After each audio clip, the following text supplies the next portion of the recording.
எல்லாருக்கும் வணக்கம். புதிய குற்றவியல் சட்டங்கள் பத்தின சில முக்கியமான தகவல்கள இன்னைக்கு நிகழ்ச்சியில நம்ம பார்க்க போறோம். வாங்க இன்னைக்கு நிகழ்ச்சிக்குள்ள போலாம்.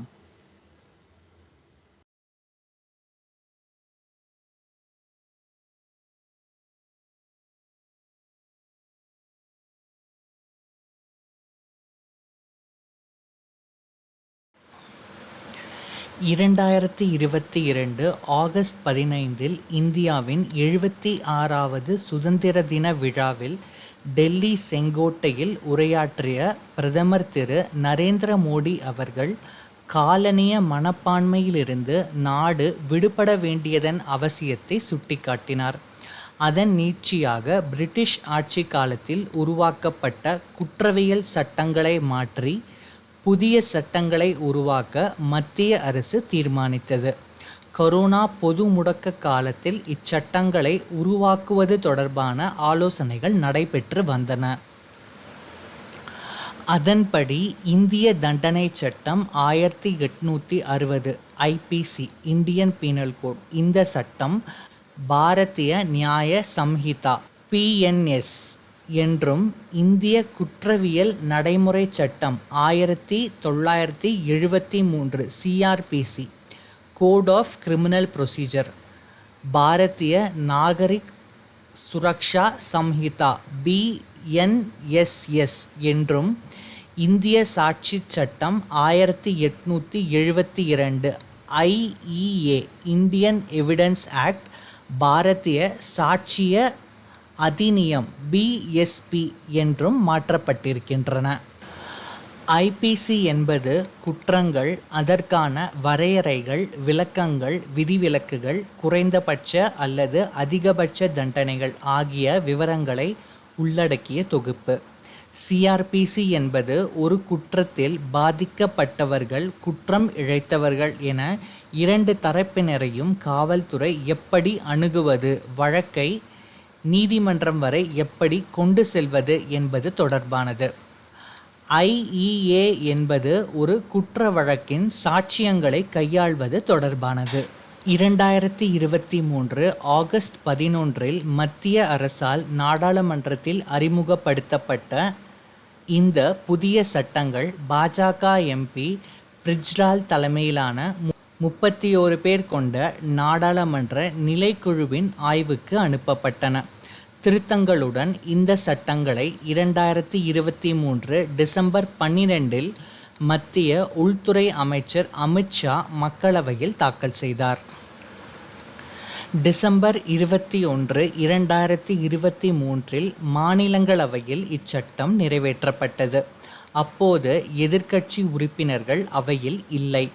ஏற்கனவே நாடாளுமன்றத்தில் அமளியில் ஈடுபட்டதாக 140க்கும் மேற்பட்ட எதிர்க்கட்சி உறுப்பினர்கள் இடைநீக்கம் செய்யப்பட்டிருந்தது குறிப்பிடத்தக்கது. இப்புதிய சட்டங்களின் முக்கிய அம்சங்களை பற்றி இப்போது தெரிந்து கொள்ளலாம். நாட்டின் எந்த மூலையில் குற்றம் நடந்தாலும் அது தொடர்பான முதல் தகவல் அறிக்கையை எந்த காவல் நிலையத்திலும் பதிவு செய்ய முடியும். தாமதத்தை தவிர்க்க 0 FIR என்னும் இந்த முறையானது அறிமுகப்படுத்தப்பட்டிருக்கிறது. ஒரு நபர் காவல் நிலையத்திற்கு நேரில் செல்லாமலேயே மின்னணு தகவல் தொழில்நுட்ப வசதிகளை பயன்படுத்தி புகார் அளிக்க முடியும். முதல் தகவல் அறிக்கையை இலவசமாக பெற முடியும். மின்னஞ்சல்கள், குறுஞ்செய்திகள், குரல் அஞ்சல்கள் அதாவது வாய்ஸ் மெயில்ஸ் மற்றும் இருப்பிட தரவுகள் உள்ளிட்ட எந்த ஆவணங்களும் இனி வழக்கு விசாரணைகளுக்கு சான்றுகளாக ஏற்றுக்கொள்ளப்படும். அதேபோல் கைது செய்யப்படுபவர் அது குறித்து தான் விரும்பும் நபருக்கு தகவல் அளிக்க வாய்ப்பளிக்கப்பட்டிருக்கிறது. பெண்கள், 15 வயதுக்கு உட்பட்ட சிறார், 60 வயதுக்கு மேற்பட்ட முதியோர், உடல் குறைபாடு கொண்டவர்கள், கடும் நோய் பாதிப்புக்கு உள்ளானவர்கள் ஆகியோர் நேரடியாக காவல் நிலையத்துக்கு வர வேண்டியதில்லை. அவர்கள் இருக்கும் இடத்திலேயே காவல்துறையினரின் உதவி கிடைக்கப்பெறும். போலீசார் சோதனை நடத்தச் செல்லும் போது கேமராவில் அந்நிகழ்வுகளை பதிவு செய்து கொள்வது கட்டாயமாக்கப்பட்டுள்ளது. குற்ற நிகழ்விடத்திற்கு தடயவியல் நிபுணர்கள் செல்ல வேண்டும் என்றும் இப்புதிய சட்டங்கள் கூறுகின்றன. பெண்கள், குழந்தைகளுக்கு எதிரான குற்றங்கள் தொடர்பான வழக்குகளில் 2 மாதங்களுக்குள் காவல்துறையினர் விசாரணையை நிறைவு செய்து விட வேண்டும். வழக்கின் முதல் விசாரணை தொடங்கிய நாளிலிருந்து 60 நாட்களுக்குள் குற்றச்சாட்டுகள் பதிவு செய்யப்பட்டிருக்க வேண்டும். வழக்கின் வாத பிரதிவாதங்கள் நிறைவுற்ற 45 நாட்களுக்குள் தீர்ப்பு வழங்கப்பட வேண்டும் என்றும் இச்சட்டங்களில் தெரிவிக்கப்பட்டிருக்கிறது. 18 வயதிற்கு உட்பட்ட சிறுமி மீதான கூட்டு பாலியல் வன்கொடுமை, கும்பல் கொலை போன்ற கொடூர குற்றங்களுக்கு மரண தண்டனை வழங்க இச்சட்டங்கள் பரிந்துரைக்கின்றன.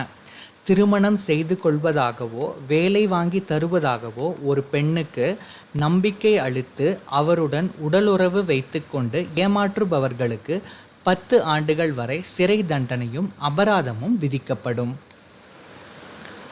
முந்தைய சட்டத்தின்படி மருத்துவர்கள் தமது பணியில் அலட்சியமாக இருந்ததாக குற்றச்சாட்டு நிரூபிக்கப்பட்டால் அதிகபட்சம் 2 ஆண்டு சிறை அல்லது அபராதம் விதிக்கப்படும்.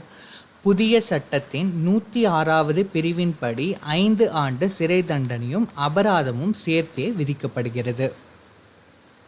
தேச துரோக சட்டம் ஒழிக்கப்பட்டுவிட்டது. எனினும் இந்திய இறையாண்மை, ஒற்றுமை, ஒருமைப்பாடு ஆகியவற்றிற்கு ஆபத்தை விளைவிக்கும் செயல்பாடுகளில் ஈடுபடுபவர்களுக்கு கடும் தண்டனை விதிக்கப்படும் என குறிப்பிடப்பட்டிருக்கிறது.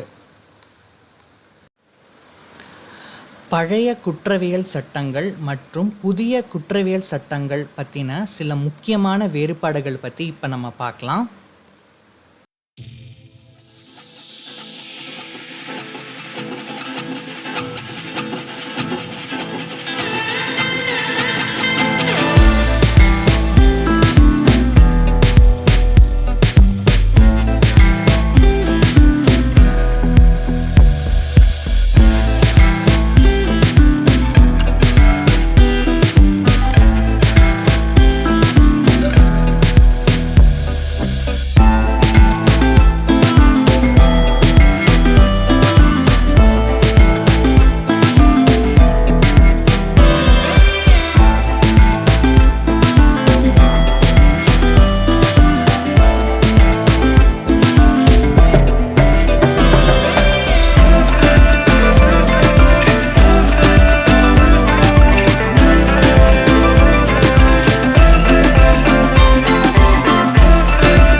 குற்றவியல் சட்டங்கள் பற்றின சில முக்கியமான தகவல்களை இன்னைக்கு நிகழ்ச்சியில் நம்ம பார்த்தோம். இது உங்களுக்கு பயனுள்ளதாக இருக்கும் அப்படின்னு நாங்கள் நம்புகிறோம்.